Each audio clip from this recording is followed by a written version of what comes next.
आशा भोसले यांनी खूप लहान वयात म्हणजेच वयाच्या 16व्या वर्षी घरच्यांच्या विरोधात पळून जाऊन लग्न केलं होतं. त्या काळात गणपतराव भोसले लता मंगेशकर यांचे सेक्रेटरी म्हणून काम करत होते. तेव्हा काळजी घेणं, प्रेमाने बोलणं या गोष्टींकडे आकर्षित होत आशा भोसले कमी वयात त्यांच्या प्रेमात पडली. पण घरच्यांचा त्यांच्या या नात्याला विरोध होता. त्यामुळे आशा भोसले यांनी धाडस करत घरातून पळून जाऊन लग्न केलं. पण हे लग्न त्यांच्या आयुष्यात सुखाचं ठरलं नाही. आशा भोसले यांना खूप मानसिक आणि शारीरिक त्रास सहन करावा लागला. सासरच्या लोकांकडूनही वाईट वागणूक मिळाली. शेवटी त्यांनी हे नातं सोडलं आणि आपल्या 3 मुलांना घेऊन नवऱ्याचं घर सोडलं आणि पुन्हा बहीण लता मंगेशकरकडे त्या आल्या. बहिणीनं तिला पुन्हा स्वीकारलं, प्रेम दिलं, आपलेपण दिलं. पण ही घटना त्यांच्या आयुष्यातील मोठा टर्निंग पॉइंट ठरली. याच संघर्षातून त्यांनी स्वतःला उभं केलं आणि पुढे जाऊन जगप्रसिद्ध गायिका बनल्या. पुढे त्यांच्या आयुष्यात R.D. बर्मन आले. दोघंही आधीपासून संगीताच्या दुनियेत एकत्र काम करत होते. हळूहळू त्यांच्या मैत्रीचं रूपांतर प्रेमात झालं. एकमेकांचा आवाज, स्वभाव आणि विचार त्यांना जवळ आणत गेले आणि शेवटी त्यांनी 1980 साली लग्न केलं. आशा भोसले यांना पहिल्या लग्नातून 3 मुलं होती. तरीसुद्धा त्यांनी कधीही त्यात अडथळा मानला नाही. त्यांनी आशा यांना पूर्ण आदर आणि साथ दिली. त्यांच्या मुलांनाही स्वीकारलं आणि एक समजूतदार सपोर्टिव्ह नातं तयार केलं. पहिल्या लग्नानंतरचं त्यांचं नाव आशा भोसले झालं होतं आणि हेच नाव पुढे प्रसिद्ध झालं. त्यांचं हे नाव खूप मोठं ब्रँड बनलं होतं. हजारो गाण्यांमुळे लोक त्यांना याच नावाने ओळखत होते. दुसरे लग्न झाल्यानंतर टेक्निकली त्या आशा बर्मन होऊ शकल्या असत्या, पण लोकांमध्ये गोंधळ झाला असता. म्हणून त्यांनी आशा भोसले हेच नाव कायम ठेवलं. R.D. बर्मन खूप समजूतदार आणि प्रगत विचारांचे होते. त्यांनी कधीही आशा भोसले यांच्यावर नाव बदलण्याचा दबाव टाकला नाही. वयाच्या 54व्या वर्षी ते हे जग सोडून गेले. पण आशाताईंनी हार मानली नाही. आशा भोसले यांच्या 3ही मुलांनी वेगवेगळ्या क्षेत्रात आपापली ओळख निर्माण केली. काहींनी संगीत आणि बिझनेस निवडलं तर काहींनी लेखन क्षेत्रात नाव कमावलं आणि आशाताईंनी तर लोकांच्या मनावर राज्य करत होत्या. पण आशा भोसले यांच्या आयुष्यात एक अशी वेळ आली जेव्हा दुःख एकामागून एक येत राहिलं. आधी त्यांच्या आयुष्याचा आधार असलेले पती R.D. बर्मन त्यांना कायमचे सोडून गेले. त्या जखमेवर वेळेनं थोडं फुंकर घातली होती, पण नियतीला अजून काही वेगळंच मान्य होतं. त्यांच्या हृदयाचा तुकडा असलेली त्यांची मुलगी वर्षाही त्यांच्यापासून दूर गेली आणि शेवटी आयुष्यभर सावलीसारखी साथ देणारी बहीण लता मंगेशकर सुद्धा या जगातून निघून गेली. आणि यानंतरही कसा प्रवास त्यांनी केला, काय काय घडलं आयुष्यात, कशा फसल्या त्या पहिल्या प्रेमात, कशा प्रकारे सहन केला नवऱ्याचा त्रास आणि ओळख निर्माण व्हावी म्हणून कसा संघर्ष केला, हेच या पूर्ण कथेत बघूयात. महाराष्ट्रातील सांगली साधं शांत, पण त्या घरात रोज संगीत घुमायचं. स्वरांचा दळवळ हवेत पसरलेला असायचा आणि त्या सुरांमध्ये एक लहानशी मुलगी हरवून जायची. तिचं नाव होतं आशा मंगेशकर. अजून खूप लहान, डोळ्यांत निरागस स्वप्न आणि मनात कुठेतरी दडलेली एक अनोखी ओढ, गाण्यांची ओढ. त्या घरात आधारस्तंभ होते दीनानाथ मंगेशकर, एक महान गायक, नाटककार, शिस्तप्रिय पण मनाने खूप मोठे. त्यांच्या प्रत्येक शब्दात संगीत होतं आणि प्रत्येक शिकवणीत जीवनाचं तत्वज्ञान. ते आपल्या मुलांना शिकवत होते की गाणं म्हणजे फक्त आवाज नाही, ते आत्मा आहे. त्या घरात आशा एकटी नव्हती. तिच्यासोबत होती तिची मोठी बहीण लता मंगेशकर. दोघीही वडिलांच्या सावलीत वाढत होत्या, सुरांच्या दुनियेत रमून जात होत्या. लहान आशा जेव्हा गाणं म्हणायची तेव्हा घरातील सगळे थांबून ऐकायचे, कारण तिच्या आवाजात काहीतरी वेगळं होतं. एक निरागसपणा, एक ओलावा. पण आयुष्य कधीही एकाच लयीत चालत नाही. एक दिवस अचानक सगळं बदललं. घरात एक अजब शांतता पसरली, अशी शांतता की जणू काही काळ थांबून गेला. कुठेही संगीत नव्हतं, फक्त कुजबूज, अश्रू आणि भीती. लहान आशा कोपऱ्यात उभी होती. तिला काहीच समजत नव्हतं, पण मोठ्यांच्या डोळ्यांतलं पाणी पाहून तिच्या मनात एक अनामिक भीती निर्माण झाली. आणि त्या दिवशी घराचा आधार, त्या कुटुंबाचा कणा, दीनानाथ मंगेशकर कायमचं सगळ्यांनाच सोडून निघून गेला. त्या एका क्षणानं सगळं कोसळलं. संगीत थांबलं, हसू हरवलं आणि आयुष्य अचानक खूप कठीण झालं. त्या रात्री घरात कोणी गात नव्हतं, फक्त रडण्याचा आवाज होता. 9 वर्षांची आशा शांत बसली होती. तिच्या छोट्याशा मनात एकच प्रश्न घुमत होता, आता काय होणार? त्यावेळी पुढे आली तिची मोठी बहीण लता मंगेशकर. ती स्वतःही लहान होती, पण परिस्थितीने तिला एका रात्रीत मोठं केलं होतं. तिने स्वतःच्या भावना बाजूला ठेवल्या आणि कुटुंबासाठी उभी राहिली. दुसऱ्याच दिवसापासून तिनं काम सुरू केलं. गाणं, रेकॉर्डिंग, संघर्ष. तिच्या प्रत्येक पावलात जबाबदारी होती आणि आशा ती फक्त सगळं पाहत होती. तिच्या डोळ्यांसमोर तिची बहीण आईसारखी बनत होती, घर सांभाळत होती, सगळ्यांना आधार देत होती.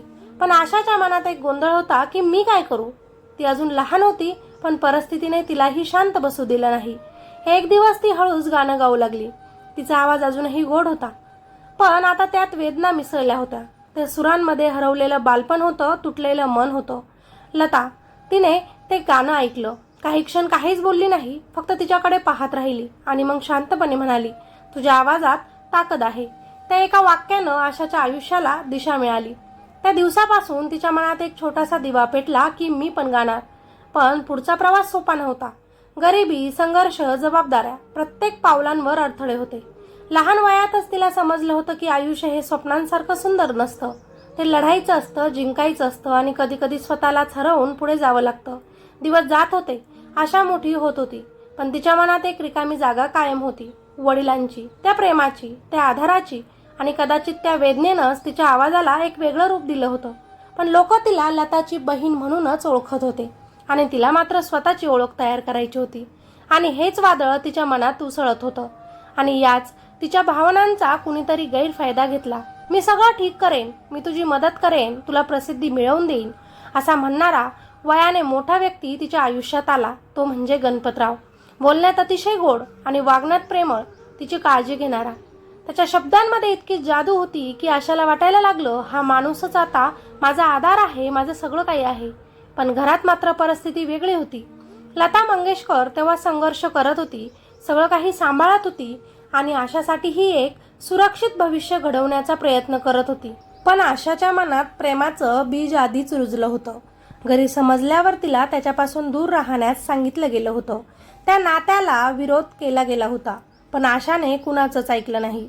एक दिवस तिनं एक मोठा निर्णय घेतला, असा निर्णय जो कुणालाही तिनं सांगितला नाही. आणि त्या रात्री ती शांतपणे घरातून निघून गेली. मागे सोडून गेली तिचं पूर्ण कुटुंब, तिची बहीण, तिचं बालपण. सकाळ झाली तेव्हा घरात एकच गोंधळ उडाला. आशा कुठेच दिसत नव्हती. लता हादरली. तिला काहीच समजत नव्हतं. ती असं कसं करू शकते. पण आशा तेव्हा खूप दूर निघून गेली होती, प्रेमाच्या मागे. एका अशा नात्याकडे ज्याला ती खरं समजत होती, त्याच्यावर प्रेम करत होती आणि तिनं त्याच्यासोबत लग्नही करून घेतलं होतं.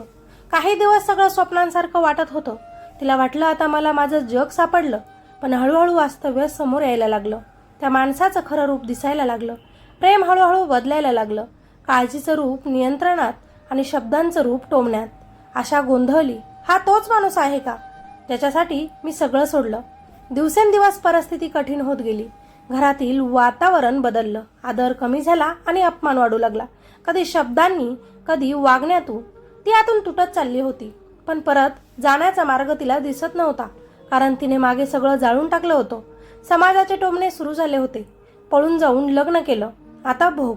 तिच्या कानावर हे शब्द सतत पडत होते आणि प्रत्येक शब्द तिच्या हृदयात खोल जखम करत होता. त्या काळात ती आईही झाली. तिच्या हातात तिचं छोटंसं बाळ होतं आणि त्या बाळाकडे पाहून तिच्या डोळ्यात अश्रू यायचे. मी तुला कोणतं आयुष्य देणार. पण तरीही ती थांबली. बघता बघता ती 3 मुलांची आई झाली. आता तर ती स्वतःच्या निर्णयावर प्रश्न विचारू लागली. मी चूक केली का प्रेमात पडून. पण आता मागे वळून पाहण्याशिवाय तिच्याकडे पर्याय उरला नव्हता. एक दिवस परिस्थिती इतकी वाईट झाली की तिच्या सहनशक्तीचा बांधच फुटला. अपमान, त्रास आणि तुटलेलं मन घेऊन तिनं एक कठीण निर्णय घेतला. बस, आता पुरे झालं. आणि ती पुन्हा एकदा घराबाहेर पडली. पण यावेळी फरक होता. यावेळी ती पळत नव्हती, ती स्वतःला वाचवत होती. हातात तिचे मुलं, डोळ्यांत अश्रू आणि मनात भीती. आता कुठे जाऊ. ती परत आली त्या घरात जिथून ती कधी पळून गेली होती. दार उघडलं. समोर उभी होती लता मंगेशकर. काही क्षण दोघीही एकमेकींकडे पाहत राहिल्या. शब्द नव्हते, फक्त भावना होत्या. आशाच्या डोळ्यांत अपराध होता आणि लताच्या डोळ्यांत वेदना. पण त्या वेदनेपेक्षा मोठं होतं नातं. लता पुढे आली आणि तिनं तिला मिठी मारली. त्या मिठीत राग नव्हता, फक्त आपलेपण होतं. त्या क्षणी आशा पूर्णपणे तुटली. तिचे अश्रू थांबत नव्हते. मला माफ कर. ती पुन्हा त्या घरात आली. घरात परत आल्यानंतर आशा भोसले पूर्णपणे बदलली होती. डोळ्यांतलं निरागसपण कमी झालं होतं आणि त्या जागी एक जिद्द निर्माण झाली होती. आता कुणावर अवलंबून राहायचं नाही, स्वतःचं आयुष्य स्वतः घडवायचं. तिच्यासमोर एकच मार्ग होता, गाणं. पण हा मार्ग सोपा नव्हता, कारण त्या काळात संगीताच्या दुनियेत आधीच एक नाव मोठ्या प्रमाणात घुमत होतं, लता मंगेशकर. प्रत्येक मोठं गाणं, प्रत्येक मोठी संधी तिच्याकडेच जात होती आणि आशासाठी उरत होते छोटे मोठे कमी महत्त्वाचे गाणे. काही लोक तर सरळ म्हणायचे, तुझा आवाज वेगळा आहे पण तो चालणार नाही. हे ऐकून तिचं मन तुटायचं. पण यावेळी ती थांबली नाही, कारण आता तिच्या मागे कुणी नव्हतं. तिच्यासमोर तिची 3 मुलं होती, तिची जबाबदारी होती आणि त्या जबाबदारीनेच तिला उभं राहायला भाग पाडलं.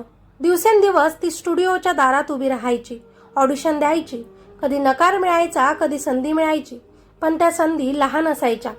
बिग रेट फिल्म्स, कमी बजेटची गाणे, ज्यांना फारसं महत्त्व दिलं जात नव्हतं. पण अशा प्रत्येक गाणं मनापासून गात होती, कारण तिच्यासाठी ते फक्त गाणं नव्हतं, ते तिचं अस्तित्व होतं. लोक हळूहळू लक्ष देऊ लागले. ही मुलगी वेगळी आहे. तिच्या आवाजात एक खुमारी होती, एक धाडस होतं. ती फक्त सुरात गात नव्हती, ती गाणं जगत होती. आणि हळूहळू तिचं नाव लहान वर्तुळात ओळखलं जाऊ लागलं. पण अजूनही मोठा ब्रेक मिळालेला नव्हता. प्रत्येक रात्री ती स्वतःला विचारायची, कधी येईल माझा वेळ? आणि एक दिवस तो क्षण आला. तिच्या आयुष्यात प्रवेश झाला एका अशा व्यक्तीचा, ज्याने तिचं आयुष्यच बदलून टाकलं. आर.डी. बर्मन. सुरुवातीला सगळं साधंच होतं, कामाच्या निमित्ताने भेट, गाण्यांवर चर्चा. पण हळूहळू त्यांना आशाच्या आवाजात काहीतरी वेगळं जाणवलं. एक वेगळी ऊर्जा, एक वेगळी स्टाईल.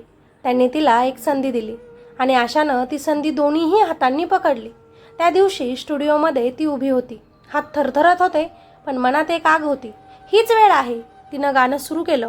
सुरुवातीला हलकं, मग हळूहळू तिचा आवाज खुलू लागला आणि काही क्षणातच सगळे थांबून ते गाणं ऐकत होते. गाणं संपलं, स्टुडिओमध्ये शांतता पसरली आणि मग टाळ्यांचा आवाज घुमला. त्या एका गाण्यानं सगळं बदललं. लोक म्हणू लागले, हीच ती आशा भोसले.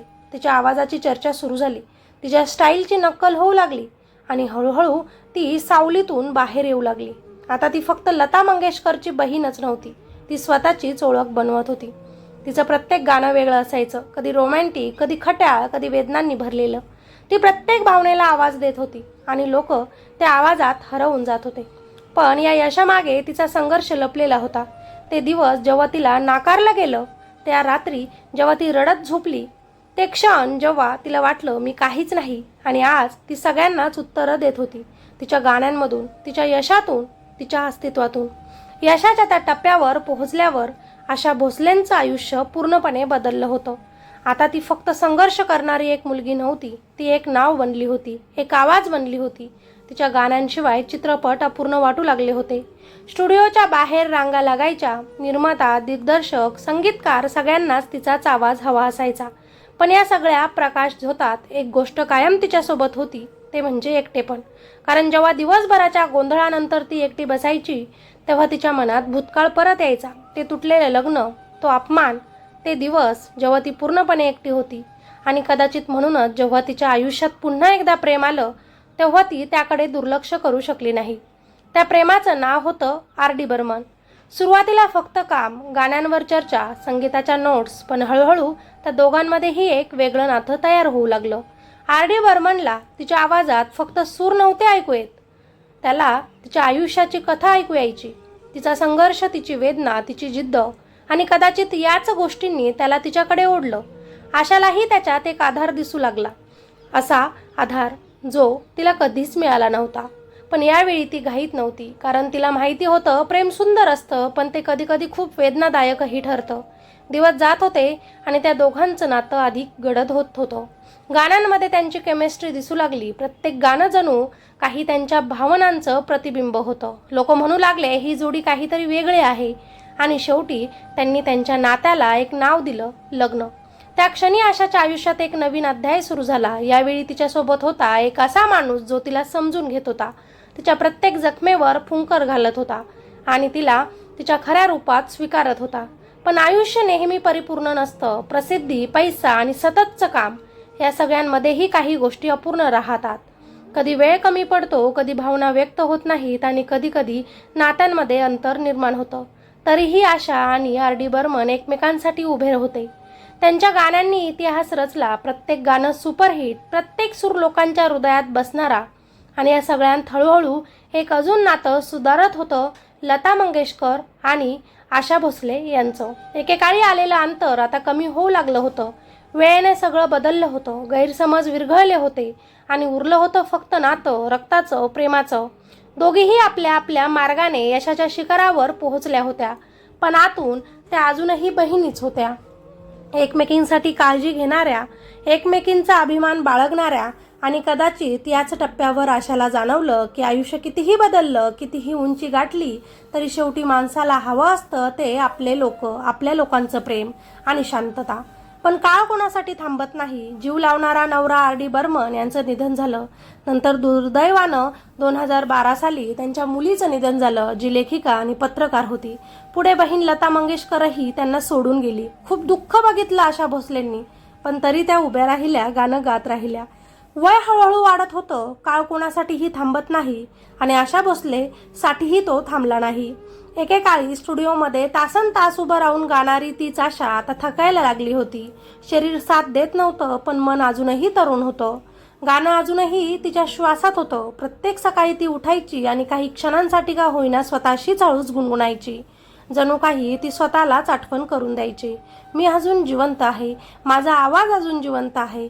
पण आयुष्याच्या या टप्प्यावर ती जास्त वेळ एकटीच असायची. मोठं घर, भिंतींवर लागलेले फोटो, पुरस्कार, सन्मान सगळं होतं, पण तरीही काहीतरी कमी होतं. कदाचित ते होतं ते क्षण जे परत येऊ शकत नव्हते. कधी ती शांतपणे बसून जुन्या आठवणींमध्ये हरवून जायची. सांगलीचं ते त्यांचं लहान घर, सांगली, वडिलांचा तो आवाज, दीनानाथ मंगेशकर यांचं ते कडक पण प्रेमळ मार्गदर्शन. आणि त्या एका दिवसाने सगळं कसं बदलून टाकलं. ती आठवण आली की तिचे डोळे ओलवायचे.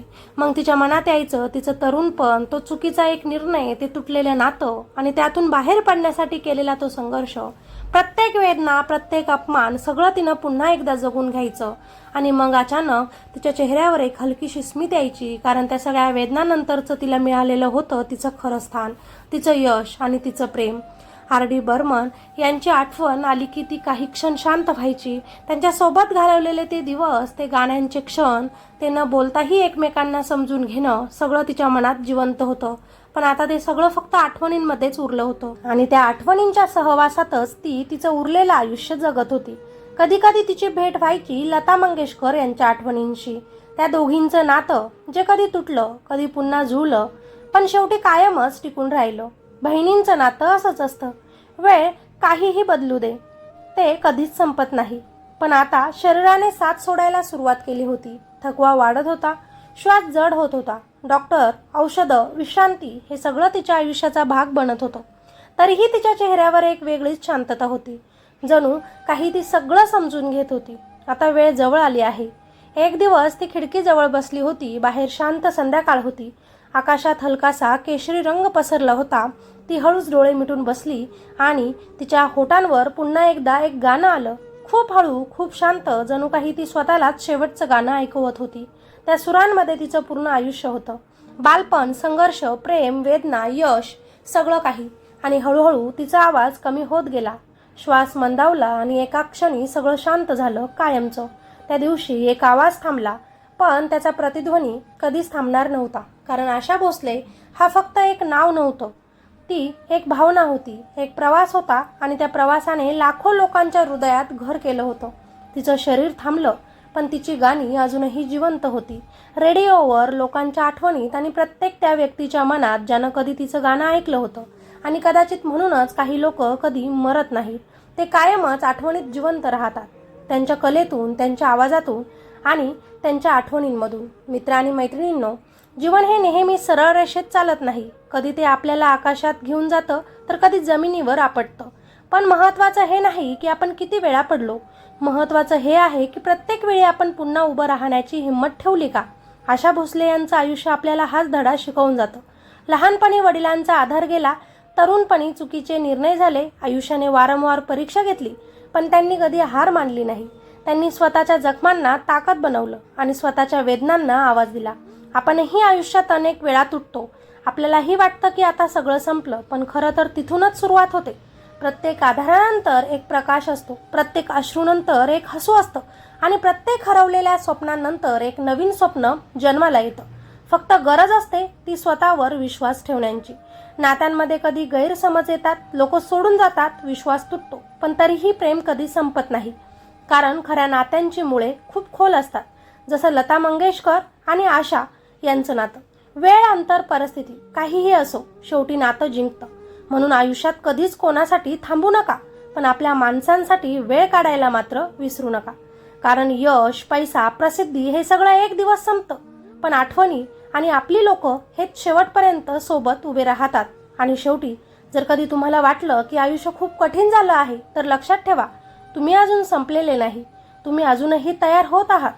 बाकी आशा भोसले ताई आणि लता मंगेशकर ताईंबद्दल तुमच्या भावना, तुमच्या प्रतिक्रिया नक्कीच खाली कॉमेंटमध्ये लिहा. त्यांच्याबद्दल अजून काही जाणून घ्यायचं असेल तर नक्कीच कॉमेंटमध्ये लिहा. आणि आपल्या लाडक्या आशाताईंना भावपूर्ण श्रद्धांजली. त्यांचं कुठलं गाणं तुम्हाला सगळ्यात जास्त आवडत होतं ते नक्कीच खाली कॉमेंटमध्ये सांगा. धन्यवाद.